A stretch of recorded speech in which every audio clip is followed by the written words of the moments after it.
குருவே சரணம். அனைவருக்கும் வணக்கம்.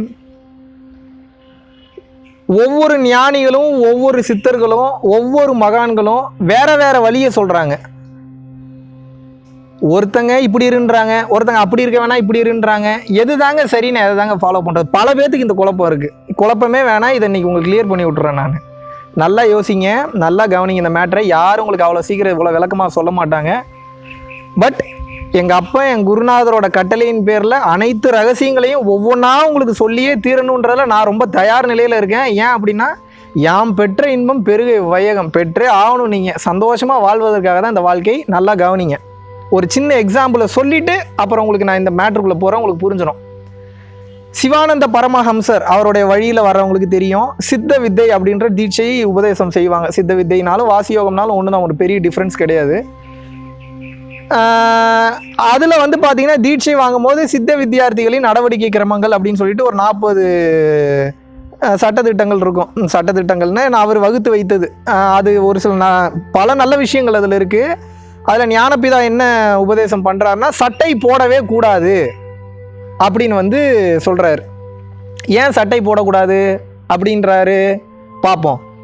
இதே நீங்கள் வள்ளலார் மார்க்கத்தில் நீங்கள் எடுத்துக்கிட்டீங்க, சுத்த சன்மார்க்கத்தில் போகிறீங்க அப்படின்னா, வள்ளலார் வந்து பார்த்திங்கன்னா தன்னுடைய உடம்பை முழுதுமாக ஒரு வெள்ளை துணியை போட்டு போத்தியிருப்பார். கவனிச்சிருக்கீங்களா நீங்கள்? இவர் சட்டை போடுங்கிறாரு, இவர் சட்டை போடாதங்கிறாரு. நான் எதைத்தான் ஃபாலோ பண்ணுறது? பைத்தியமே பிடிச்சிரும் உங்களுக்கு. இதில் நீங்கள் குழம்பிக்கிறதுக்கு எதுவுமே கிடையாது. அவங்க வந்த ரூட்டு வேறு வேறையே தவிர அனைவரோட டெஸ்டினேஷன் ஒன்று தாங்க. நல்லா புரிஞ்சுக்கோங்க, நல்லா கவனிங்க. இது ரொம்ப ரொம்ப இம்பார்ட்டண்ட்டான டாப்பிக்கு. ஒரு சந்தைக்கு போகிறேன், சந்தைக்கு போய் ஒரு கேரட் வாங்குறேன்னு வச்சுக்கோங்க. இந்த கேரட் அல்வாவை நான் எப்படி செய்கிறது அப்படின்ற முடிவெடுத்து என் வீட்டில் இருக்கக்கூடிய பொருட்களை வைத்து நான் கேரட் அல்வா செய்யலாம். Point number 1.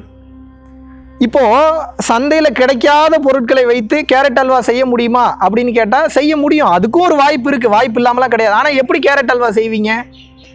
இப்போது கேரட் இருந்தால் தான் கேரட் அல்வா செய்ய முடியும் அப்படின்றது ஒருத்தர் கண்டுபிடிச்சிருக்கிறாரு. இன்னொருத்தர் என்ன சொல்கிறாரு, கேரட்டே இல்லாமல் கேரட் அல்வா செய்யலாங்க. எப்படி? அதுக்கு கேரட் இல்லாத ஒரு சப்போர்ட் வேணும். அதை எப்படி கண்டுபிடிக்கிறதுன்றதா சூட்சமம். இப்போ சிவானந்த பரமஹம்சர் இருக்கிறாரு. சிவானந்த பரமஹம்சர் எதனால் சட்டை போட வேணாம் அப்படின்னு வந்து சொல்கிறாரு அப்படின்னா, ஒரு மூச்சை, அதை சிவவாக்கியர் சொல்வார், உருதரித்த நாடியில் ஒடுங்குகின்ற வாயுவை கருத்தினால் நிறுத்திய கபாலமேற்ற வல்லீரேல் விருத்தரும் பாலராவர் மேனியும் சிவந்திடும் அருள் தரும் நாதர் பாதம் அம்மை பாதம் உண்மையே அப்படிங்கிறார். அப்போ அவர் என்ன சொல்கிறாரு, இந்த மூச்சை கீழே இருக்கிறத மேலே கீழே ஏற்றி இறக்கி ஊன்றி பார்க்கும்போது ஒரு சில விஷயம் புரிய வரும், தெரிய வரும், அது சகலத்தையும் காட்டும். அப்போது மூக்கு வழியாக போகக்கூடிய மூச்சை உள்முகமாக திருப்பி கபாலம் ஏற்றணும். எந்த வழியாக ஏற்றணும்? பின்னாடி அந்த ஸ்பைன் வழியாக நம்ம ஏற்றும் போது உள்முகமாக மூச்சு திரும்பும். அப்போ உள்முகமாக மூச்சு திரும்பும் போது நவதுவாரங்கள் அடைப்படும். நவதுவாரங்கள் அடைப்படும் போது 9 வாசல் மூடி 10ஆம் வாசல் ஓப்பன் ஆகும். உள்ளே இருக்கக்கூடிய 10ஆம் வாசல் ஓப்பன் ஆகும். சுழுமுனைக்கு போகக்கூடிய வாசல் அது. அப்போ என்ன ஆகும்னா, மூச்சு விடுறதுல உங்களுக்கு பிரச்சனை வரும். அப்போ என்னென்னா, இந்த உடம்பில் இருக்கக்கூடிய ஒவ்வொரு துவாரங்களும் ஓப்பன் ஆகி உங்களுக்கு உடம்பே சுவாசம் பண்ண ஆரம்பிக்கும். அதனால தான் சிவானந்த பரமஹம்சரில் வழியில் வரும்போது என்ன சொல்கிறாங்கன்னா, சட்டை போடக்கூடாதுங்கிற நல்ல விஷயத்துக்கு தான் சொல்கிறாங்க, தவறாலாம் ஒன்றும் சொல்லவே கிடையாது. அப்போ பார்த்தீங்கன்னா உங்கள் நல்லதுக்காக தான் சொல்கிறாரு. யார்? ஞானபிதா சொல்கிறாரு. சரி, ஓகே. அப்போ இவர் சொல்கிறது கரெக்டு தான். இதுவே நீங்கள் வள்ளலார் வழி எடுத்துக்கிட்டிங்கன்னா ஃபுல்லாக வந்து பார்த்தீங்கன்னா உடம்பை கவர் பண்ணணும் அப்படின்றாங்க. இது எப்படி? வள்ளலார் ஏன் உடம்பை கவர் பண்ணுறாரு அப்படின்னா, அவருடைய பாதை வேறு. அவரும் வந்து பார்த்தீங்கன்னா இறைநிலையை அடையிறதுக்கு உண்டான வழியை தான் சொல்கிறார். ஆனால் அவர் சொல்கிறதும் கரெக்டு தான். எப்படி அப்படின்னா, அளவு கடந்த அன்பு ஒரு மனிதனுக்கு ஆன்ம உருக்கத்தோடு நம்ம ஜீவகாருண்யம் செய்யும்போது, ஜீவகாருண்யம்னா என்ன? So simple. ஒரு உயிருக்கு நான் எப்பயுமே ஹெல்ப் பண்ணிகிட்டு இருக்கேன், தான தர்மம் நான் பண்ணிக்கிட்டே இருக்கேன்னா அதுக்கு பேர் தான தர்மம் தான், ஜீவகாருண்யம் தான், நல்ல விஷயம் தான். ஆனால் இறைநிலையை பார்க்கணும் அப்படின்னா ஆன்மா உருகணும். ஆன்மானா எப்படி உருகணும்?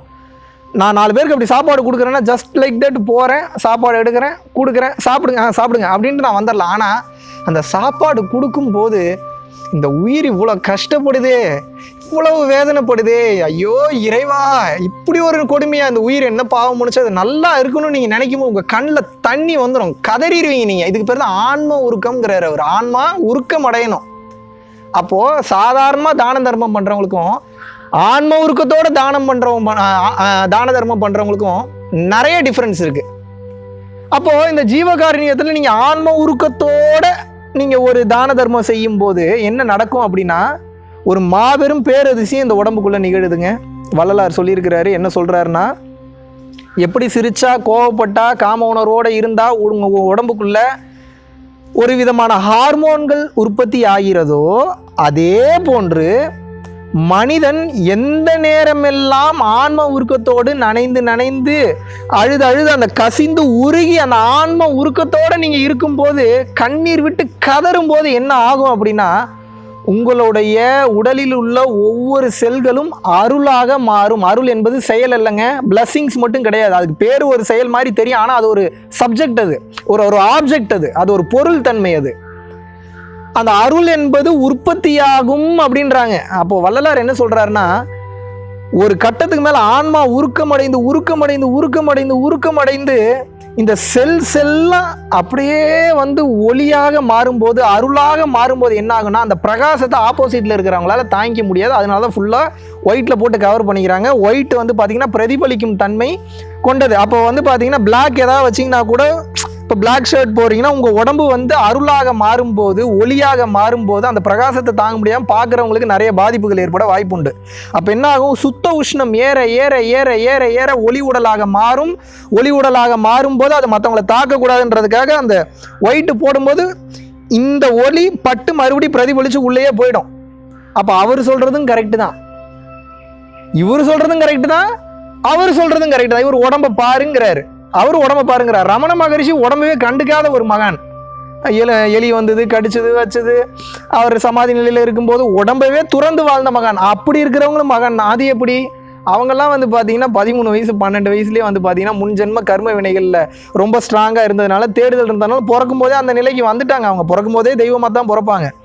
அதனால தான் பார்த்தீங்கன்னா அந்த இறை தன்மைன்றது ரொம்ப சிறு வயதிலேயே அவங்களுக்கு விட்டது. அப்போ என்ன, சிறு வயதிலேயே அந்த சமாதி நிலைன்றதை அவர் போயிட்டார், எப்போயோ அச்சீவ் பண்ணிட்டார். அப்போ அவருக்கு அந்த உடல் தேவையில்லை, எப்போயோ உடலை கடந்த நிலைக்கு போயிட்டார்.